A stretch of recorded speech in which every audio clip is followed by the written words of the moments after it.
ಬಳ್ಳಾರಿ ನಗರದ ಉತ್ಸಾಹಿ ಯುವಕ ಸಮಾಜ ಸೇವಕ ಶ್ರೀ ಸದ್ದಾಂ ಅವರು ಅನೇಕ ಸಾಮಾಜಿಕ ಕಾರ್ಯಗಳಲ್ಲಿ ತೊಡಗಿಸಿಕೊಂಡು ಅನೇಕ ಕಾರ್ಯಕ್ರಮಗಳ ಮೂಲಕ ಅವರು ಜಿಲ್ಲೆಯಲ್ಲಿ ಒಂದು ಸಾಮಾಜಿಕ ಕಾರ್ಯವನ್ನು ಮಾಡ್ತಾ ಇದ್ದಾರೆ. ಇವತ್ತಿನ ದಿನ ಈ ಒಂದು ಸಂದರ್ಭದಲ್ಲಿ ಶಾಲಾ ಮಕ್ಕಳಿಗೆ ಕಿಟ್, ಬುಕ್ಸ್, ಪೆನ್ನು ಮತ್ತು ಬ್ಯಾಗ್ ವಿತರಿಸುವ ಮೂಲಕ ಮಕ್ಕಳಿಗೆ ಒಂದು ಉತ್ತೇಜನ ನೀಡುವಂಥ ಕಾರ್ಯಕ್ರಮವನ್ನು ಇವತ್ತು ಇಲ್ಲಿ ಹಮ್ಮಿಕೊಂಡಿದ್ರು. ಇನ್ನು ಅನೇಕ ಕಾರ್ಯಕ್ರಮಗಳು ಈ ಹಿಂದೆ ಕೋವಿಡ್ ಸಂದರ್ಭದಲ್ಲಿಯೂ ಕೂಡ ಅನೇಕ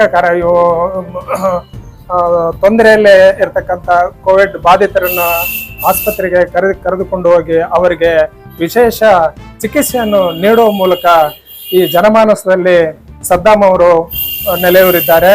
ಅವರು ಮುಂದಿನ ದಿನದಲ್ಲಿ ಅನೇಕ ಸಾಮಾಜಿಕ ಕಾರ್ಯಗಳನ್ನ ಮಾಡಲಿ ಅಂತೇಳಿ ಈ ಸಂದರ್ಭದಲ್ಲಿ ಅವರನ್ನ ಅಭಿನಂದನೆ. ನಮ್ಮ ಬಳ್ಳಾರಿಯ ಸದ್ದಾಂ ಅವರು ಸದಾ ಸಮಾಜ ಸೇವೆಯಲ್ಲಿ ತೊಡಗಿಸಿಕೊಂಡಿರುತ್ತಾರೆ. ಬಡ ವಿದ್ಯಾರ್ಥಿಗಳಿಗೆ ಬ್ಯಾಗ್ ಹಾಗೂ ಪುಸ್ತಕವನ್ನು ನೀಡುವ ಮೂಲಕ ಅವರಿಗೆ ಪ್ರೋತ್ಸಾಹವನ್ನು ನೀಡುತ್ತಿದ್ದಾರೆ. ಅವರ ಕಾರ್ಯ ಹೀಗೆ ಮುಂದುವರಿಯಲಿ, ಇನ್ನು ಎತ್ತರ ಮಟ್ಟಕ್ಕೆ ಬೆಳೆಯಲಿ ಎಂದು ನಾನು ಈ ಮೂಲಕ ಅವರಿಗೆ ಶುಭ ಹಾರೈಸುತ್ತಾ ಅವರ ಕಾರ್ಯ ಹೀಗೆ ಮುಂದುವರಿಯಲಿ ಎಂದು ನಾವು ಮತ್ತೊಮ್ಮೆ ಅವರಿಗೆ ಶುಭ ಹಾರೈಸುವ.